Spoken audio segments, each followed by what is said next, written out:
Friday. Yeah, I'm so excited for this. Do I say that every week? I do, don't I I? think pretty much you're always excited every single week. Yeah, pretty much. But I But mean, who wouldn't be excited? exactly. And I think that's a good sign. I'm going to say it's a good sign that I'm excited every Friday to talk to you, Adam, about whatever comes out of our automatic mouth. Oh my God. Here we go. Yeah, look, plugging. Let's get into it. Get into it. So the today's topic is, I think it's going to turn out to be one of my faves so far, because I did bring up with you, didn't I, that one of my guilty pleasures is a bit of trashy reality TV. I mean, look, I think most people would say there's a secret love of said reality TV shows. There has to be, right, because they rate their tits off. Yeah, they rate high. Yeah. They do. And I was only telling you, yes, wasn't I, yesterday, I think, that um, Married at First Sight in Australia was apparently the highest rating television show I mean, for that's last amazing. year. That's That's huge. amazing. However, I mean, that's the thing with highly addictive things, isn't it? Doesn't matter whether it's drugs, sex, rock and roll, or reality TV. You got to get that next fix, right? Gotta get the fix. Yeah, absolutely. I mean, look, I avoided maths for years, and then I had a member of staff who was working for me at the time, and I was telling you this yesterday, Yeah. and my partner at the time were like, "Come on, just, like sit and watch it." And I was like, oh, "All right, glass of wine, sit and watch it." One episode, I was absolutely in, and I Tell thought, me, "Well, how clever." when you first, like when you sort of said, "Oh, fine, I'll sit and watch it," at that point, did you believe you were kind of impervious to it? Like, did you think, oh, Yeah, I thought I'll just make them I was happy? just gonna sit there and trash the whole episode the whole time, all the way through to everybody else that was in the room. Like, oh, that's just stupid. Well, that doesn't mean it. All of them. And then, How can you watch this? obviously, next episode, yes, please, let's give it. Get the Yeah, wine. Let's go. We I need snacks for this one. You know. one of the shows I watch, it's not always about trashy reality TV either. I mean, my favorite, X on the Beach, totally trashy. However, another reality show I love watching is called The Challenge, um, Is which that has where it. you get all the hot people, like doing the like the obstacle course and jumping from things that are on Yeah, fire? And is that the one? yeah, that's the one. And yes, they are all on fairly high on the hot scale, you have to admit. That makes good Yeah, television though, right? And exactly. You could watch it so on mute, really, couldn't you? For you could. that. And so I've watched quite a lot of seasons of The Challenge. And, I feel like I'm family now with some of the recurring people. And anyway, my husband Anthony, he's always been, you know, for better or for worse, he just accepts that I love my reality TV, and he's quite happy to do other things while I'm watching reality TV. Anyway, one day he sits down with me, a bit like you did that time, and I had The Challenge on. And he's sitting there and he's pretending to be doing something on his tablet, right? And next minute I hear him go, "Oh, so have you got another episode recorded, or can we stream this? What happened?" I'm like, "Oh, he is in." In. He's And then is in. it is it now a family show every week? 100%, right? 100%. Yeah, yeah. I've gone right back to once I've sucked a person into my reality TV vortex, it's like, okay, well, I've got right back from season one. So come on in, cop a squat on the couch, and let's start at the beginning because you need the full Oh my context. goodness. Yeah, I must admit, I would sit and I have been known to sit and re-binge several kind of like series, like whether it be Peaky Blinders or Queen of the Great show. South is going down at the moment, or there's quite a few. Well, there's quite a few. All the Harry Potter movies. I watch all those from the beginning all the way. Oh, over I and just over. knock off the first few now because they're such bad, production quality. However, that's just an opinion. Um, but again, it's like, but as we were talking about this subject and thinking about why we wanted to talk about it, it's all like, well, what is it? Why is it so What's the attraction, right? Addictive. Yeah. What's the attraction? And Yeah. there is something addicting, Yeah, addictive, we'll go with that. addicting. Is that addictive? I don't know. Anyway, we'll We'll go stick. addictive about reality TV. Yeah. Yeah. Or maybe I'm just being a div. One of the two. That's the London term for Wally. Um. So Nice, new one. There you go. New word for you. Yeah, thanks. I used to love Big Brother. Did you ever have that here? Yeah. Like, and I literally just used to have it on the whole time, like hours every day, just in the background, just like, oh, what's going on? Oh, yeah, no waiting for the highlights, which is obviously the easiest thing to do. I'd actually watch the whole thing live.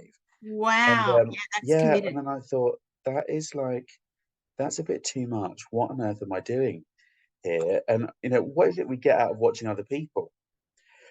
I mean, I love people watching. I know these are all just questions at the moment. How can we answer them? Alison, Isn't over to that, you. and to you, well, as you were saying that though, you know what popped up in my head isn't that the premise also behind, oh, now you're going to test me.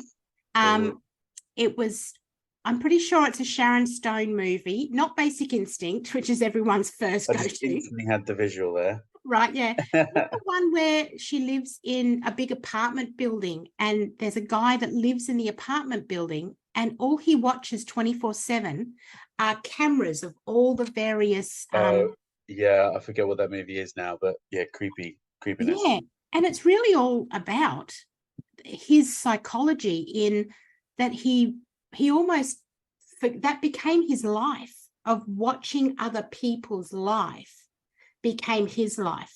And so he had nothing else going on. And so it does allude a little bit to something we brought up before, that some reality TV perhaps is in itself a form of escapism.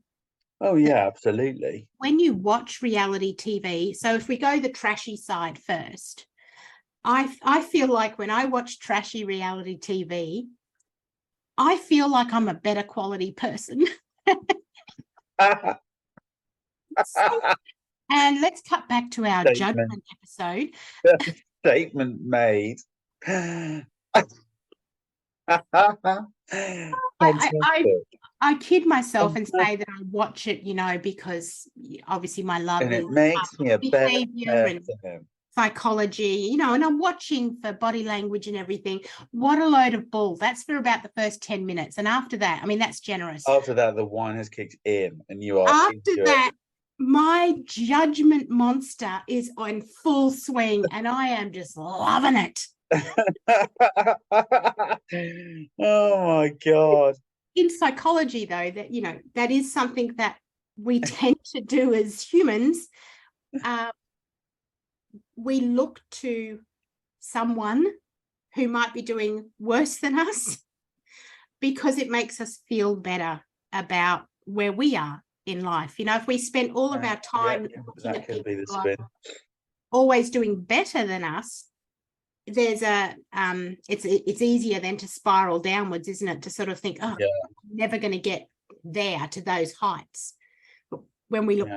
down, I mean, listen, confession, sometimes it's just to watch the hotties. Sometimes it's just literally like, oh, they're hot. I'll totally stare at them for several hours and keep my thoughts to myself. What? right? Yeah. Yeah. And you don't even have to keep the thoughts to yourself, Adam. Well, listen, let's face it, I don't. I keep my thoughts to myself, as is on this global podcast. Yeah, great. So, just between you and I and but you're all. right. It's it can sometimes be that escapism thing. Yeah. I think there's a whole range of things really. It's um TV in general is that thing that we're talking about though, really, isn't it? It's True. Yeah. there's all of the junky stuff which just kind of people just mindlessly stare at. It's hypnotic, isn't it? Yeah. It's built that way. And um but there are the other documentaries and reality TV like we were talking about earlier, which I forget the name of, which can be because someone's genuinely interested in the subject. What was the TV show you spoke about? I was saying your ones like One Born Every Minute and that IVF journey one, and some of the ones with the hospital showing the surgeons and the work that they do. I think sometimes watching those ones, yes, of course, there's general interest, you know, if that's Yeah. something that really interests you to learn about. However, I also think a lot of people like watching those sorts of shows because it almost restores your faith in humanity when Yeah, you 'cause watch there's those lots of kind good of stuff feel going good on. stories. Yeah. Yeah, absolutely. And it's so easy to get disconnected. And we've become almost conditioned now, haven't we, that our way of connecting is more over social media or electronics, isn't it? You know, through Mm. Zoom meetings and stuff. You know, some of my best friends I've never met. You and I have never actually been in Met the in same person. room together. You know, one of No. us could be Batman. I don't know if that joke worked. I'm running with it What anyway. I'm saying is I've never been seen in the same room as Batman. Just That was kind of where I was going, and in my mind, it made perfect sense. Anyway, but that's how we've come to, we've learned and adapted how to connect to people without physically having that connection, I right? know, what a shame. And so I think sometimes reality TV, again, if I focus on that, we choose that to who we want to connect to as well. Like I was saying to you, sometimes you watch even a series, Adam, even though that's a story and they're actors and we get that, we've learned to connect to people and characters virtually. So we could become very invested in watching someone's story or life play out. Oh, 100%, 100%. I mean, Yeah. I have to confess though, I've also used those kind of series in the past for an excuse to do absolutely FA, sitting on the sofa. Great distraction, right? Great distraction. Like, oh my God, I just got so sucked in, I just couldn't stop watching it. And oops, 4 days have gone past. It's like, well, that's bad because you actually didn't get done what you had to do. You know, and I think we spoke about that in another podcast, didn't we, recently? Yeah. Excuses versus, was it results versus reasons, or Yeah. Yeah. results and all that stuff, sort of stuff. So Yeah. again, escapism, you know, like it's that justification of I must see the end of the story, otherwise I'm not going to be able to, you know, it's like, Yeah. well, no. And let's not get it twisted.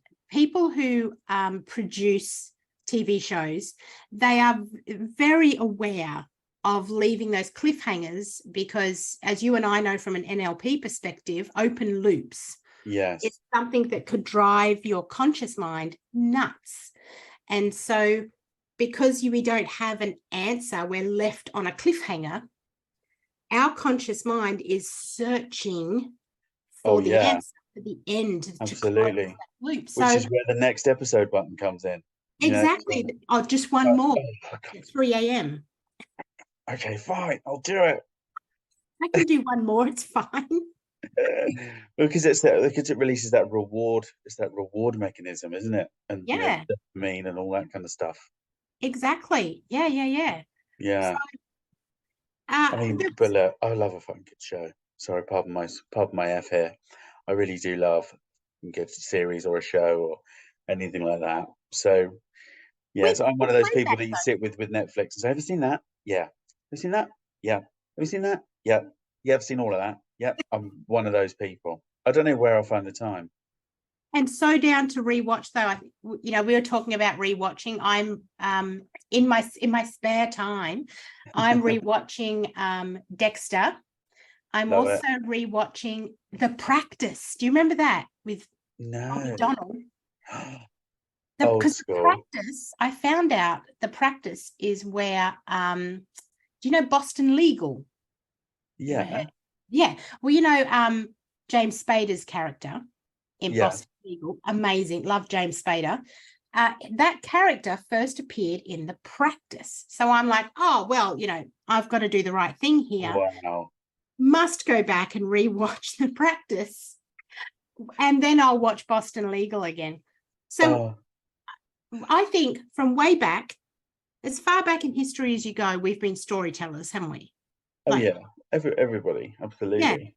And so, really, when you look at TV, it's taking stories and almost cutting out a bit of the middleman. You know, you read a book and it's up to your unconscious mind to then create the visuals and the feelings and put everything together in that story, then when you're watching a TV show or a movie or something, you're actually watching someone else's interpretation of a story. And so you and I, Adam, could watch the same show or the same movie and have two completely different views, interpretations. Yeah, exactly. And I always find that amazing that I can sit and watch a movie with someone, and at the end of it, I'm like, holy crap, what a twist. And they're like, really? I saw that coming. You did? You think, well, what were we focusing on? Absolutely. Where one person saw one thing, the other person saw completely a different thing, and yet we're watching the same thing. Yeah. So cool, right? So cool. All to do with values and beliefs and all that malarkey, isn't it? Yeah, and the way that we perceive information and the way we filter it. And I love all the filters. We go through that in our neurology code and in our trainings. They're so much fun, and I love them. It's so much fun. We have a right giggle. Right giggle, and some faces going, oh, really? You know, they're pulling that like, what? Yeah, although, you know, the reality, when the reality hits in, when you see some of your filters and you think, oh, okay, yeah, I do that. Yeah. Like, oops. Yeah. Oh, that's why. Yes, those light bulb moments when you sort of realize, you see yourself on paper and you think, oh, yeah, that's kind of me. I know, it's like, but don't worry, we're going to help you fix it. Okay, look, we're going down a rabbit hole. Okay, sorry. No. So basically, reality TV. I think in general, you know, I used to be not very. I used to listen to the language. I used to view TV and what I was consuming, the information I was consuming, very differently to how I perceive things now. Yeah. And actually, like for example, I can't watch you know, particularly evil things on TV because it plagues me. Whereas I used to sit and love all that stuff. Yeah. You know, one of my exes used to sit and we had a joke in the end. I'd be sitting like, oh, what are we watching? More Death and Murder, you know, because it was just always about the very macabre subject matter. Yeah. And then but listen, you know, then I checked myself and was like, oh, hang on a minute. This is not good. Me even sitting there joking, oh, what are we watching? Death and Murder. I'd still sit there and watch it.